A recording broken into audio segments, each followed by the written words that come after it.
हमेशा से स्टार बनना चाहती थी या किस्मत ने उंगली थाम के यहां तक पहुंचा दिया? हाँ, किस्मत ने पहुंचाया। कैसे हुआ ये सफर शुरू?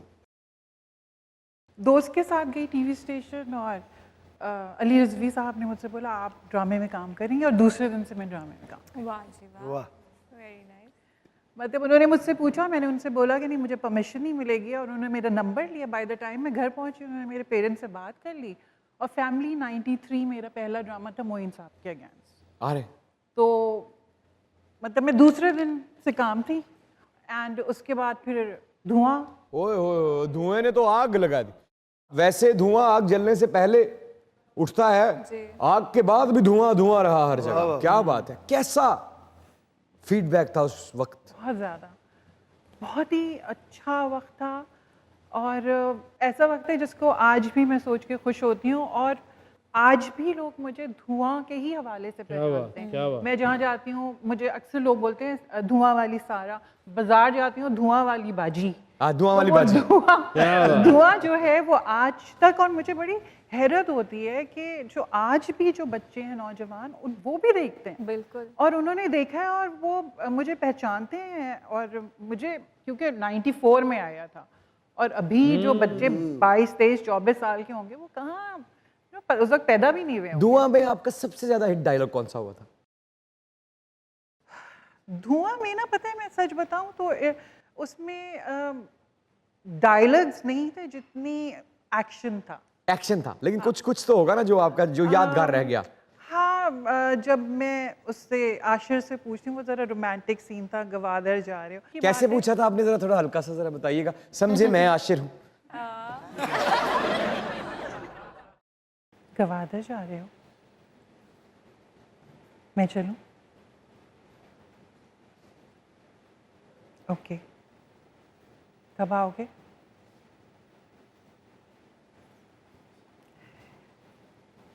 ठीक है, मैं इंतजार करूंगी।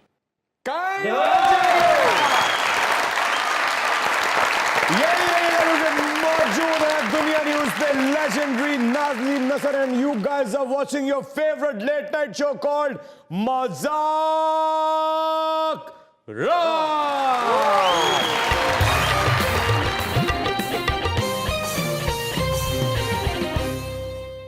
वेलकम बैक टू मजाक रात।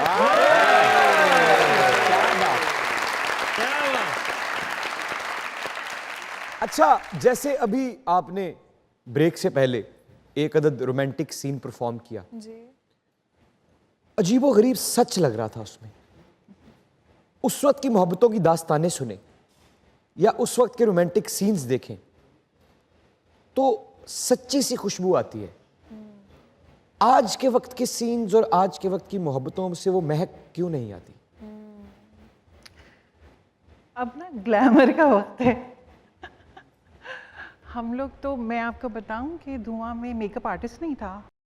अच्छा, बगैर बेस के और बगैर उसके, ये जो सीन मैं अभी आपके सामने किया, वो सुबह 5 बजे मुझे आशा ने बोला कि सीन कर रहे हैं आप, आ जाए जल्दी से। और मैं जल्दी से बगैर मैंने लिपस्टिक लगाई और उस झूले पे बैठ गई, और मैंने उससे पूछा कि तुम गवादर जा रहे हो?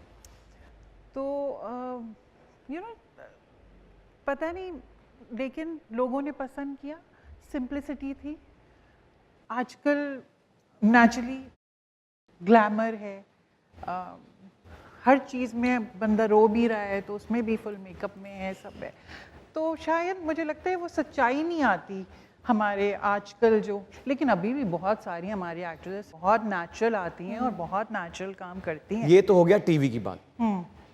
हकीकी जिंदगी की मोहब्बतों से भी वैसी खुशबू क्यों नहीं आती जो फैसिनेट करता है? अगर हम माजी का कोई किस्सा सुने। भाई अब लड़कियां प्रैक्टिकल हो गई हैं। मसलन अब लड़कियां बोलती हैं बंदा काम, हम तो बेचारे अच्छी शक्ल देख के ना बस वहीं पे फ्लैट हो जाते थे।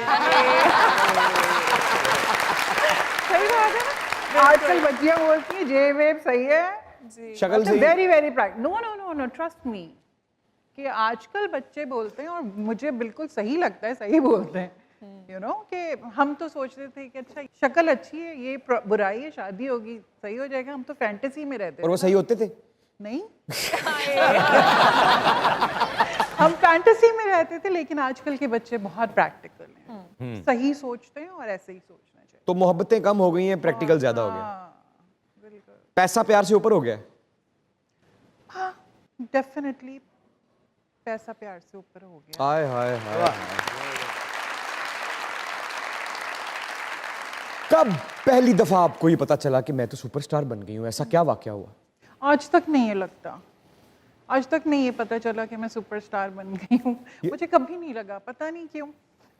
मुझे मोहसिन से इस बात पे डांट भी पड़ती है, लेकिन मैं अक्सर भूल भी जाती हूँ। अक्सर एक दफ़ा ये हुआ कि मैं अपनी बेटी को छोड़ने गई स्कूल, तो एक साहब थे जिनसे मैं बहुत पहले, तो मैंने बोला आपको पता है मैं जोया, उन्होंने मुझे बोला कि आपको कौन नहीं जानता, तो मुझे वो बड़ा बुरा लगा कि इन्होंने मुझे ऐसे क्यों बोला, मतलब मैं किस किस्म की खातून हूँ कि इन्होंने बोला आपको कौन नहीं जानता।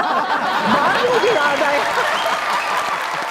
नहीं, जब आपको ये पता चला कि भाई मैं तो मशहूर हो गई हूँ, वो दिन कौन सा था? वो दिन था जब मैं फर्स्ट शो करने गई थी धुआं के बाद। हम लोग हैदराबाद गए थे, तो वो एक बहुत बड़े स्टेडियम में था, और जैसे ही हम लोग अंदर आए, पूरे स्टेडियम से लोग उतर के हमारे ऊपर आना शुरू हो गए, रोते चीखते हुए। तो फिर मुझे लगा कि अब तो बस बहुत मशहूर हो गए। और लिटरली हम शोज करने जाते थे तो इतनी देर तक 15-15 मिनट तक लोग खड़े होकर सिर्फ क्लैपिंग करते थे। तो वो जो फेम, वो जो वक्त देखा, वो ढेरों चूड़ियाँ, उसमें धुआं और नाम मेरा लिखा हुआ, और वो तोहफे तहाइफ का आना हर वक्त, कभी कश्मीर से, कभी डिफरेंट जगहों से, मुल्तान से, तो बेहतरीन दिन थे वो। वैसा स्टारडम अब होता है? डेफिनेटली होता होगा, लेकिन एक अलग वे में होता होगा। बट आई थिंक के हम लोग अब बहुत इजी हैं, हम लोग हर जगह नज़र भी आ जाते हैं, हम लोग जाते हैं, घूमते हैं, इंस्टा पे भी हैं हम लोग। बहुत पहले ये होता था कि हम भी जब छोटे थे और हम एक्टर्स को अचानक से देखते थे, या टीवी स्टेशन के बाहर खड़े होकर कोई आएगा तो देखेंगे, लेकिन आज के स्टार्स हर जगह हैं। तो मुझे लगता है कि वो जो जुस्तजू होती थी ना पहले स्टार्स को देखने की, और जो शौक, और बस आप पागल हो जाते थे देख के, वो थोड़ा सा अब नहीं है, कम हो गया, हम बहुत ज्यादा नजर आते हैं, अवेलेबिलिटी ज्यादा हो गई है, बहुत ज्यादा नजर आते हैं, आम हो गए हैं एक्टर्स। वो पहले वाले फैन भी बड़े प्यारे होते थे, खत लिखते थे जी। आर्टिस्टां ਨੂੰ हर महीने च 70-80 हज़ार ਦੀ ਰੱਦੀ ਇਕੱਠੀ ਹੋ ਜਾਂਦੀ ਸੀ। अच्छा आपा जी, अक्सर सुनते हैं कि खून से खत लिखे आते थे, आपको भी कभी ऐसा कोई फैन मिला जिसने? खून से तो नहीं लिखा किसी ने खत, लेकिन हाँ जिस दिन मेरे मायू था, तो उस दिन मुझे एक लड़का बहुत मुसलसल कॉल कर रहा था। उस वक्त ये वाले फ़ोन्स थे, मोबाइल तो था नहीं, तो मेरी अम्मी को कॉल्स कर रहा था वो कि मुझसे मिलना चाहता है। तो मेरी अम्मी ने मुझसे बोला कि मिल लो, तो उसको घर पे बुला लिया, लड़का आ गया घर। तो उसने देखा मैं माइयों के कपड़ों में हूँ, क्योंकि हमारे उस वक्त जितने दिन माइयों का बाद कपड़े वही पहने रहते थे हम लोग, जब तक शादी ना हो जाए ना।